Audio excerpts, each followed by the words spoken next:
Smoky Hollow represents the remnant of a forgotten community. It was one of the first African American communities that was settled after the end of the Civil War here in Tallahassee. Its name, Smoky Hollow, derives from later on in its life where it served as the site of the Alberta Crepe Factory.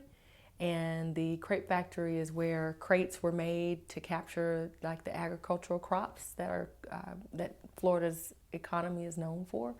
And so the smokestacks that would rise from the crate factory is how the name Smoky Hollow became synonymous with the area.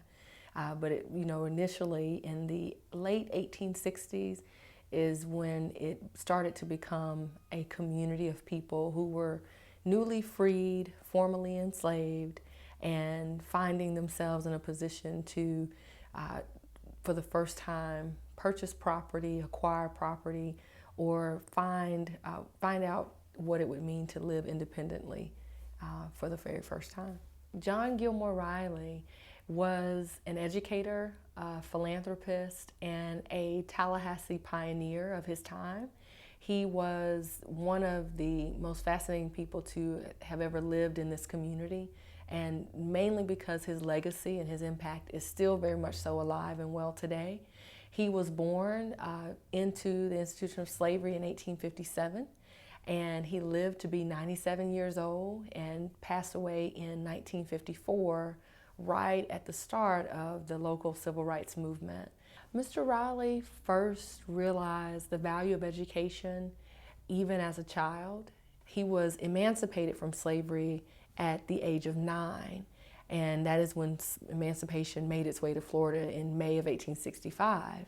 Well, by the early 1870s, Mr. Riley is attending one of the one-room schoolhouses, and he talks about later in life in one of his memoirs, one of his letters, describes the teaching that he received in one of the church schools and how just learning how to read and write gave him a sense of purpose, gave him a sense of pride in understanding that it carried with it a responsibility.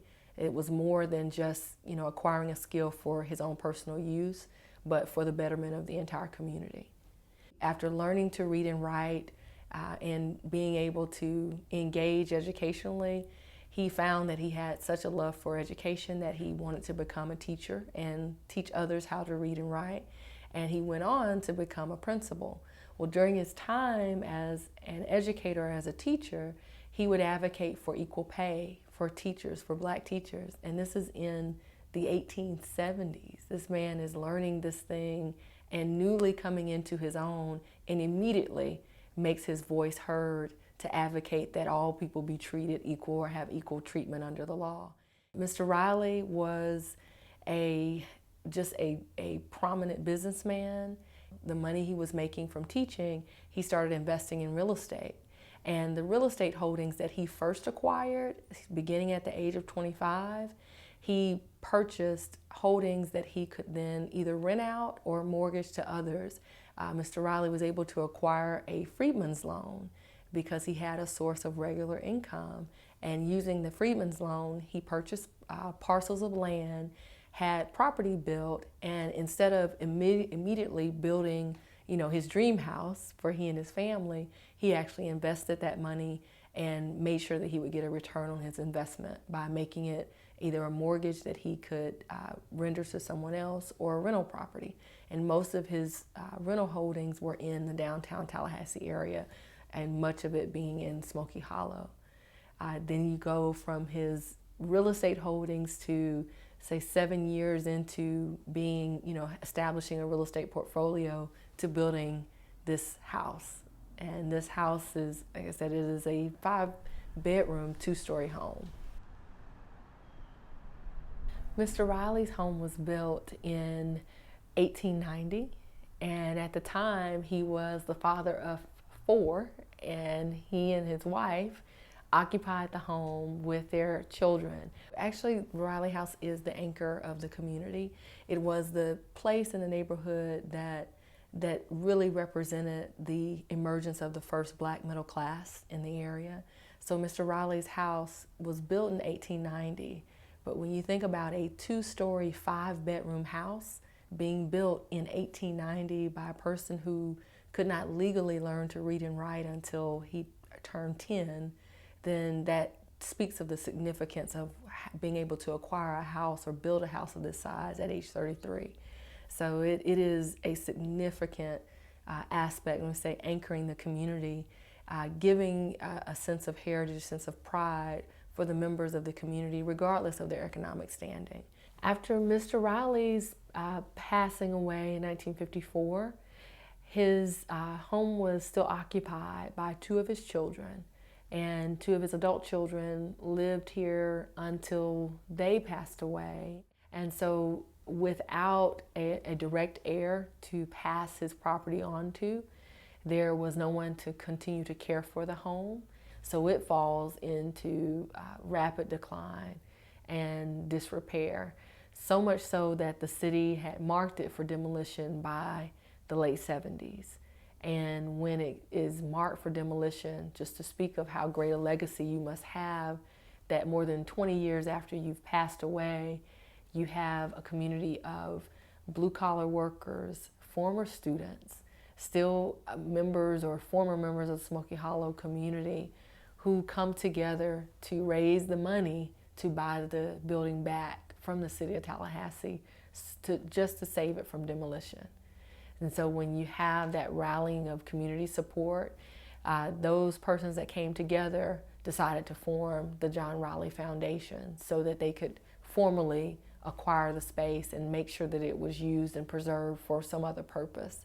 And that purpose, although it wasn't really fulfilled until 1996 when the museum itself was opened, that community of supporters not only rallied to save the house from demolition, they were able to work to get it restored.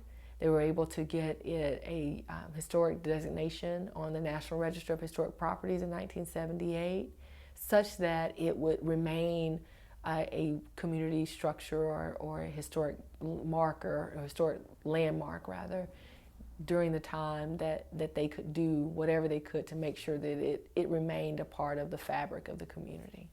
I think that Mr. Riley had the perspective, the community-centered perspective that he had, and I will call it collective work and responsibility, the living a principled life with a high degree of integrity, a high degree of compassion for others, because of the status in which he came into the world, that he came in being treated as property, being treated as if his own ambitions or as if his own desires were not valid.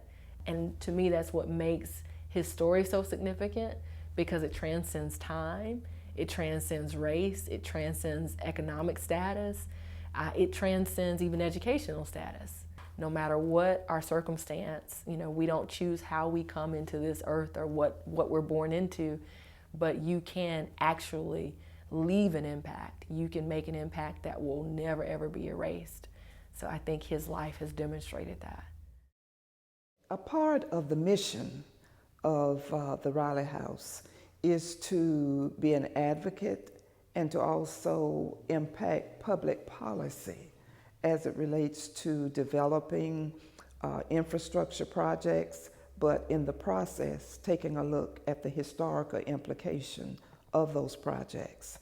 So what we have happening now, which started about, I would say 4 years ago, was the development of a 24-acre public park named Cascades Park. Well, Cascades Park's natural blueprint prior to the development was a community of over 80 families. It was a thriving African American community made up of working class to middle class residents. By 1968, it had evolved to a point where the government decided that Smoky Hollow should no longer be there. There were some news accounts saying that it was a slum in the face of the Capitol, because when you looked from the Capitol, you looked right down at Smoky Hollow.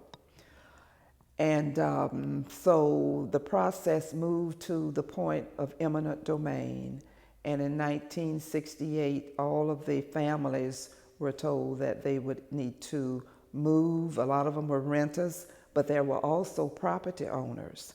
And those owning property were given no option except to sell their places, most of them for less than what they were valued, and to relocate. There was still some bad feelings, hostility, resentment from people who were displaced, which I can understand. When we got together, they wanted to know, well, why is it Cascade Park? Why not Smoky Hollow? But as we continued to talk about and plan together what we could do to remember Smoky Hollow, those gradually dissipated, and the committee now are purchasing bricks in memory of their families, and those will go in an area in Cascades Park that is named now Smoky Hollow Village. Across from the Riley House is the Smoky Hollow Village area that is developing. There are 3 what we call spirit houses built on the architectural style of shotgun houses, because those were many of the houses that were in Smoky Hollow. Inside of those houses, we will have interpretive panels to tell the story of that community from its beginning to the end and on through the stories of the people.